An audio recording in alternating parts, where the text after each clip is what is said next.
নমস্কাৰ লিটাৰেট ক্লাবৰ মঞ্চলৈ আপোনালোক সকলোকে স্বাগতম মই বিপ্ৰদীপ আৰম্ভ কৰিছোঁ আজিৰ ক্লাছটো আৰু আজিৰ ক্লাছ যেটো আমি সিৰিজ ষ্টাৰ্ট কৰিছোঁ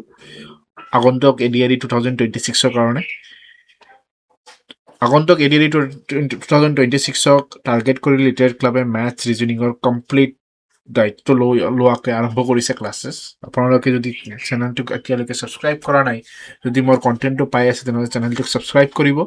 আৰু জড়িত হ'ব আমাৰ লগত আমি from base starting from 0 to hero to make you hero examination একদম ফাউন্ডেশন লেভেলৰ পৰা আৰম্ভণি কৰি কেনেকৈ আপুনি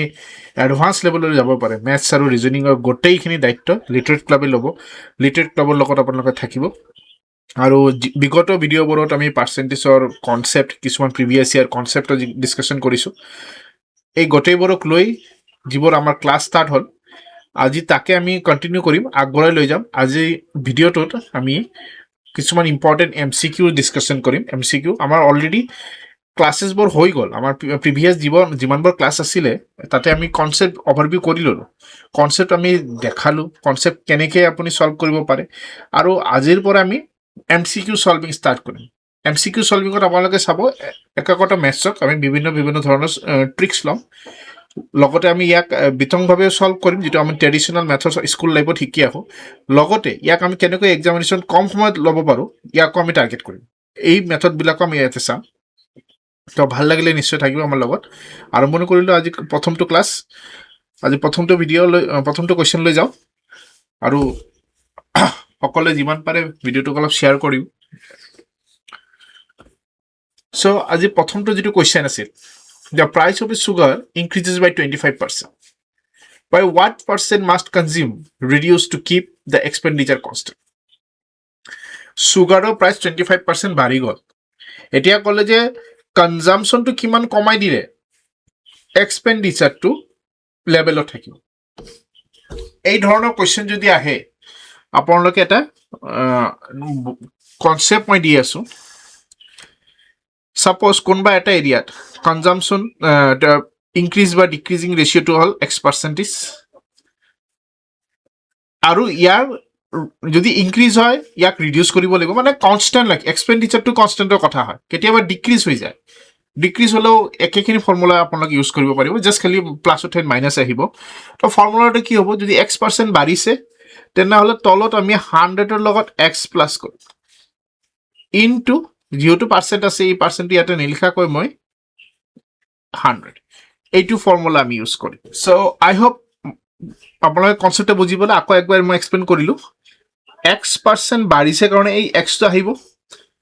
আৰু তলত যিমান বাঢ়িছে তাৰ লগত 100 প্লাস কৰাকৈ লিখিব আৰু পাৰ্সেন্ট থাকা কাৰণে ইয়াতে অলৱেজ মাল্টিপ্লাইড বাই 100 এইটো হ'ব আমাৰ ফৰ্মুলা এইটোৱে যদি ডিক্ৰিজ হলে হয় তেনেহলে আমাৰ এই x টু মাইনাসৰ লগত আহিলে হয় জাস্ট এইখিনিয়ে কনসেপ্ট আৰু এইটো ফৰ্মুলাৰ ওপৰত বেস কৰি আমি মেথছবোৰ সলভ কৰিম সক ইয়াতে কি কলে বাঢ়িছে কিমান 25% বাঢ়িছে তো এজ পার মাই ফৰ্মুলা 100 ৰ লগত এই 25 টো প্লাস কৰিব লাগিব আৰু যেহেতু পাৰ্সেন্ট মাল্টিপ্লাইড বাই 100 আপুনি মেথছ সলভ যদি কৰে এটো 25 বাই 125 আহি আছে মাল্টিপ্লাইড বাই 100 कैंसिल करिले 1 5 और एटू करिले 20 1 जा 20 तो कले किमान परसेंट कंजम्पशन टू कमाई आनिब লাগিব कंजम्पशन टू कमाई आनिब লাগিব किमान परसेंट 20% कंजम्पशन যদি কমাই আহে আমি এক্সপেন্ডিচাৰ টু কনস্ট্যান্ট ৰাখিব পাৰো ইয়াতে চাওক বাঢ়িব বা কমিব কেতিয়াবা দাম বাঢ়িব বা কেতিয়াবা দাম কমিব কিন্তু আমাৰ টোটাল এক্সপেন্ডিচাৰ টু কনস্ট্যান্ট ৰাখাৰ কথা কোৱা হৈ আছে যদি কনস্ট্যান্ট ৰাখাৰ কথা কনসেপ্ট কনস্ট্যান্ট ৰাখিব কাৰণে যদি আপোনালোকে কোৱেশ্চনত সুধে আপোনালোকে ফৰ্মুলা এটো ইউজ কৰি আই হোপ ইট ইজ ক্লিয়াৰ এতিয়া আগবাঢ়ি গলো আমি next কোৱেশ্চনলৈ In an exam, 40% students fail. If 120 students pass, find the total number of students. So, college 40% student fail. I mean, total number of students নাজানো যদি মই total number of student to x লও আৰু 40% যদি fail হয় তাৰ মানে কি 60% পাস কৰিছে as per my concept আৰু কলে কিমান পাৰ্সেন্ট পাস কৰিছে 60% পাস কৰিছে 40% ফেল কৰিলে আৰু total number of passing student কিমান আছে 120 মই আকৌ একবাৰ কনসেপ্টটো ডিসকাশন কৰি দিলো x hall total number of student year 40% fail কৰা বুলি ক'লে যদি 40% ফেইল হয় তেনেহলে পাস কৰিলে কিমান পার্সেন্ট 60% 60% of x মানে কিমান 120 যেহেতু 60% পাস কৰিছে আৰু পাস কৰাৰ number total number of student কিমান 120 তো ইয়াক সলভ কৰক 60 বাই পাৰ্সেন্ট মানে তলত 100 আহে আৰু x it is 120 60 লগত 120 কাটিলে এটো 2 থাকি যায় x ইয়াতে ৰাখিলো 100 টুক মই ইফালে ট্ৰান্সফাৰ কৰিলে 100 into 2 it would be 200 that means করলে না total number of student x এর মান মই 200 পাই আছো তার মানে টোটাল নাম্বার অফ স্টুডেন্ট কিমান আছে ইয়াতে 200 আছে নেক্সট আৰু এটা কোৱেশ্চন আমি চাই আছো আপোনালোকে লাগি থাকিব আমি লাহে লাহেকে লেভেলটো আপগ্ৰেড কৰি থাকিম লেভেল আপগ্ৰেড কৰি থাকিম আমি বেসিক লেভেলৰ কোৱেশ্চনৰ পৰা ষ্টাৰ্টিং দিলো আমি ইয়াতে আৰু এডভান্স লেভেলৰ কোৱেশ্চন লৈ যাম কিন্তু হয় এডিআৰএত কিন্তু বহুত টাফ লেভেলৰ কোৱেশ্চন নাহে খুব বেসিকে বেসি ইজি টু মডাৰেট লেভেলৰ কোৱেশ্চনে হ'ব তো আমি ইখিনি আমি টাৰ্গেট কৰিম ইয়াতকৈ বেছি টাফ লেভেলৰ কোৱেশ্চন যদি আপোনালোকে এটো নাইডাৰ আইবিপিএছ ৰ এক্সাম হয় নট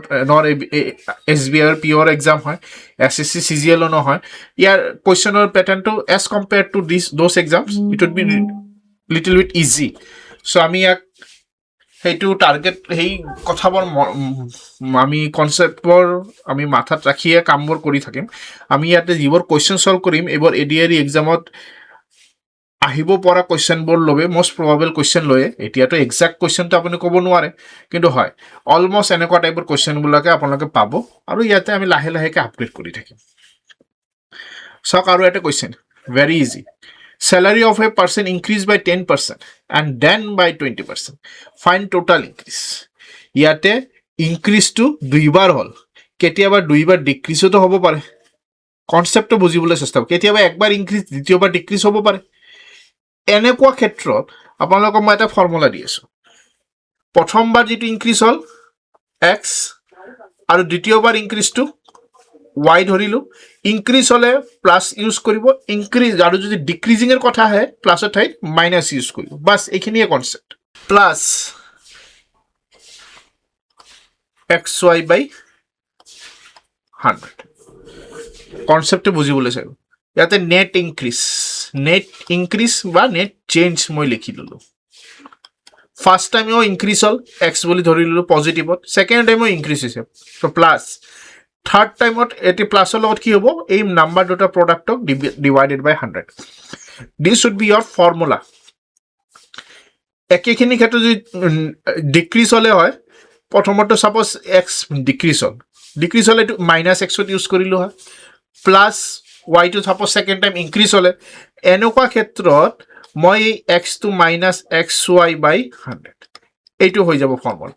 মানে কনসেপ্ট এটা ডিক্রিজিং আহিলে মই মাইনাস সাইন ইউজ কৰিম ইনক্ৰিজিং আহিলে মই প্লাস সাইন ইউজ কৰিম বাস এইখিনিয়ে ফর্মুলা এতিয়া হল মই ম্যাথটো লৈ কৈছে কি 10% ইনক্রিজ হৈছে মই লিখিলো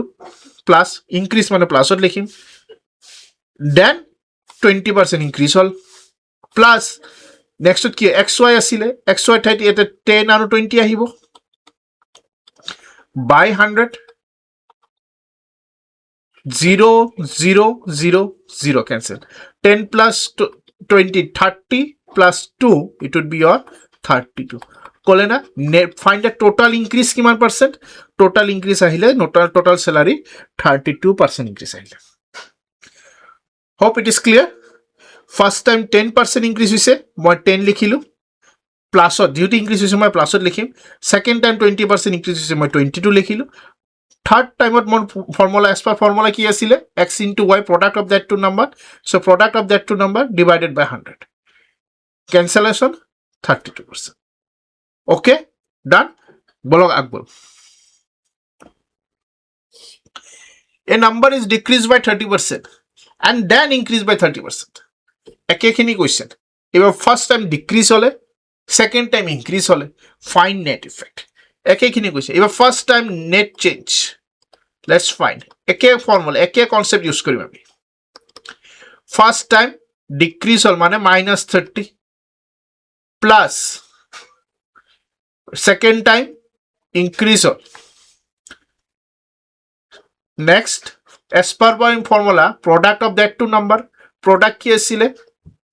-30 ইনটু +30 বাই 100 ইয়াতে 0 আৰু কেনসেল -30 +30 এটো কেনসেল আউট হৈ যাব প্লাস মাইনাস মাইনাস হৈ যাব ইয়াতে থাকিল কিমান মাইনাস অফ 9% এতিয়া কব মাইনাস অফ 9% ইয়াতে এই মাইনাস সাইনটো কি ডিনোট কৰিছে জানে নে এই মাইনাস সাইনটো ডিনোট কৰিছে যে 9% ডিক্ৰিজ হৈ গল যিমান আছিল তাতকে কমি গল জুৱা মেছটো একবাৰ চাব পজিটিভৰ 32% আছিল আৰু দুটা ক্ষেত্ৰতে ইনক্ৰিজ আছিল তাৰ মানে যিমান স্যালাৰি ইনিশিয়ালি আছিল তাতকৈ তাৰ স্যালাৰি 32% বাঢ়ি গল এইটো ক্ষেত্ৰত নাম্বাৰটো আগত জি আছিল ফাৰ্স্ট টাইম 30% ডিক্ৰিজ হল সেকেন্ড টাইম 30% ডিক্ৰিজ হল আৰু দুইবাৰ ডিক্ৰিজ সেকেন্ড টাইম 30% ইনক্ৰিজ হল ইনক্ৰিজ হোৱাৰ ফলত যেটো নেট চেঞ্জ আহিল সেই চেঞ্জটো আছিল -9 হোয়ার এই মাইনাসটো যে আছে মাইনাসটোই আমাক নেট ডিক্রিজ বুজাই আছে এটো মানে হ'ব যে নেট ডিক্রিজ ইজ হোৱাট মই লিখি দি আছো নেট ডিক্ৰিজ ইজ 9% আপোনাৰ MCQ বৰ যিবাৰ যেতিয়া দিয়া থাকিব কেনেকৈ থাকিব প্লাসৰ 9% থাকিব প্লাসৰ 12% সিট থাকিব প্লাসৰ 15% তেতিয়া আপুনি বুজি পাব লাগিব যে এটো ডিক্ৰিজ প্লাস 9% এৰ মোৰ কাৰেক্ট आंसर হ'ব কিন্তু এই মাইনাসটোৱে আমাক নেট ডিক্ৰিজ বুজাব কমি আহাটো বুজাব এই ধৰণৰ ম্যাথছবোৰ আৰু এটা কনসেপ্ট আপোনালোকৰ ডিসকাশন কৰো আপোনালোকে ইন্টাৰেস্টিং কনসেপ্ট পাব যিকোনো ক্ষেত্ৰতে প্ৰথমবাৰ কমি পিছৰবাৰ বাঢ়িলে আৰু সেম ৰেশিও সেম পাৰ্সেন্টেজ এইটো কয় আমি আৰু এটা ধৰণ চাও মজাৰ কনসেপ্টটো কি আছিল ফার্স্ট টাইম কমিছে সেকেন্ড টাইম বাঢ়িছে বা ফার্স্ট টাইম বাঢ়িব বা সেকেন্ড টাইম কমিব এনেকুৱা ক্ষেত্ৰত কিন্তু বাঢ়া বা কমাৰ যেটো per cent it must be same তেনেকে ক্ষেত্ৰতে আমি এই কনসেপ্টটো ইউজ কৰিব পাৰিম তো এইবাৰ ফাৰ্স্ট টাইম 30% কমিছিল সেকেন্ড টাইম 30% বাঢ়িছিল আপোনালোকে মনত ৰাখিব যদি একে পাৰ্সেন্টেজত একবাৰ বাঢ়ে একবাৰ কমে নেট যেটো চেঞ্জেস আহে এটো সকলো সময়ত লসত আহিব তো এনেকুৱা ক্ষেত্ৰত মই আৰু এটা ফৰ্মুলা ইউজ কৰিব পাৰো নেট চেঞ্জটোক এটো হল ধৰক x% বাঢ়িছে আৰু x% কমিছে তো এইটোৰ ক্ষেত্ৰত ফৰ্মুলাটো আহিব x²/100 got it তো এইটো যেহেতু 30% কে বাঢ়িছিল so it would be your 30²/100 30²/100 কৰিলে কিমান হ'ব 900/100 कैंसिल करिले আপোনাৰ 9 থাকিব তো आंसरটো আকৌ আপোনাৰ কিমান আহি আছে 9% আহি আছে সো আই হোপ আপোনালোকৰ কনসেপ্টটো ক্লিয়াৰ হল এইটো আমি আৰু এটা শৰ্টেষ্ট মেথড শৰ্টকাট মেথড ইউজ কৰিলো এই একেখিনি ম্যাথছক সলভ কৰিবলৈ আৰু ইয়াতে কনসেপ্টটো কি ক'লে কনসেপ্টটো হল যে আপোনাক যদি কৈ আছে যে একে পার্সেন্টেজত একবাৰ বাঢ়িলে আৰু একে পাৰ্সেন্টেজত একবাৰ কমিলে হেতু ক্ষেত্ৰত আমি ইয়াক x²/100 এইটো ফৰ্মুলা ইউজ কৰিব পাৰো এইটো হ'ব আপোনাৰ শৰ্টকাট মেথড এইটো আমি ট্ৰেডিশনাল ওয়ে সলভ কৰিলো আৰু এইটো হল আমাৰ শৰ্টকাট মেথড এক্সামত কোনটো ইউজ কৰিব এটা আপোনাৰ ওপৰত কনসেপ্ট ক্লিয়াৰ থাকিলে আপুনি ম্যাথছ ট্যাকল কৰি যাব পাৰে ইয়াতে আমি যিমানবোৰ ম্যাথছ কৰাম আপোনালোকেও আৰু বেসিকে ডিফাৰেন্ট বুকস লব পাৰে বুকসৰ ক্ষেত্ৰত যদি ভাবে যে কোনবোৰ বুকস ইউজ কৰিলে আটাইতকৈ বেছি ভাল হ'ব কোনোবাই যদি মোৰ ভিডিওটো চাই আছে আপোনালোকে নিশ্চয় কমেন্ট কৰিব যদি জানিব বিচাৰিছে যে কোনবোৰ বুকস আপোনালোকৰ বেছি ইজি হ'ব আমি হেবোৰ ট্ৰাই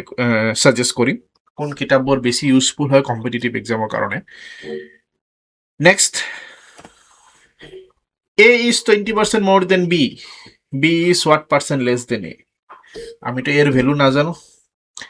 ধৰি লোৱা হল A টুক যদি মই 100 বলি ধৰিলো B টুক আমি 100 ধৰিলো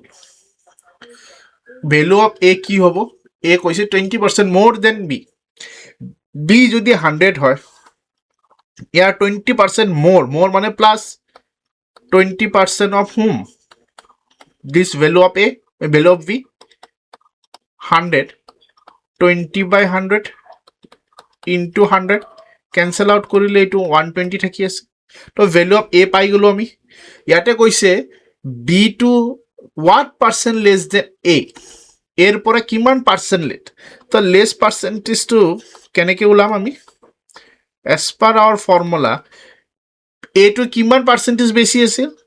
20% বেশি আছিলে আৰু B to কিমান ভ্যালু অফ A কিমান আছিলে টোটাল ভ্যালু 120 into 100 0 cancel আৰু 2 এর যদি আমি ক্যান্সেল করি it will be 10 it would mean 6 to 5 to 3 so it would be a 50 by 3 that means 50 by 3 15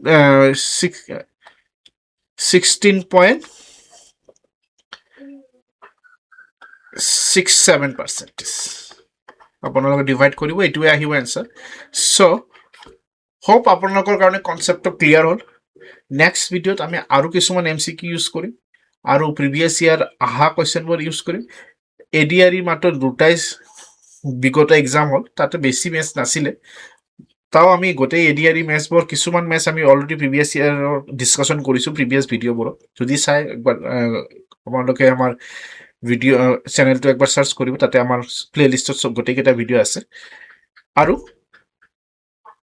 কিন্তু SSC বা ব্যাংক যিবোৰ এক্সাম তাতে আমাৰ পাৰ্সেন্টেজৰ উপৰ কি কোয়েশ্চন বিগত সময়ত সোধা হৈছে সেইবোৰক আমি ইয়াতে সলভ কৰিম কিয়নো এই একেবোৰ এক্সামৰ প্যাটাৰ্ন কোয়েশ্চনৰ প্যাটাৰ্নটো একে থাকে কোয়েশ্চনটো চেঞ্জ কৰিব পাৰে বাট প্যাটাৰ্ন চেঞ্জ কৰিব নহয় কেতিয়াবা তো আমি গোটেইবোৰ প্যাটাৰ্নক ইয়াতে আমি সলভ কৰিম আমি লাহে লাহে গোটেইবোৰ প্যাটাৰ্নৰ ম্যাথ শিকিম আমাৰ সময় আছে এইখিনি সময়ত আমি গোটেই ম্যাথছ গোটেই ৰিজনিংটোক আমি জিৰোৰ পৰা একদম we will make you hero এক্সামিনেশনত ভাল মাৰ্ক ওলোৱালৈকে আমি আপোনাৰ লগত আছো আমি ইয়াতে কোয়েশ্চন বেংক আনিম আমি ইয়াতে কোয়েশ্চন বেংকৰ গোটেইখিনি কোয়েশ্চন সলভ কৰিম এক্সামৰ কাৰণে লাগতিয়াল গোটেইবোৰ MCQ কেনে ধৰণে কি ষ্ট্ৰেটেজি ল'ব পাৰে এক্সামৰ সময় আহিব আমি গোটেইবোৰ কৰি থাকিম এতিয়া আমি পাৰ্সেন্টেজৰ বেসিক কনসেপ্টবোৰ ডিসকাশন কৰিলো আজি আমি MCQ কিছুমান ডিসকাশন কৰিলো অহা ভিডিওত আমি আৰু MCQ ডিসকাশন কৰিম যদি ভাল লাগি থাকে আপোনালোকে চেনেলটোক সাবস্ক্ৰাইব কৰিব আৰু আমাক সাপোৰ্ট নিশ্চয় কৰিব থ্যাংক ইউ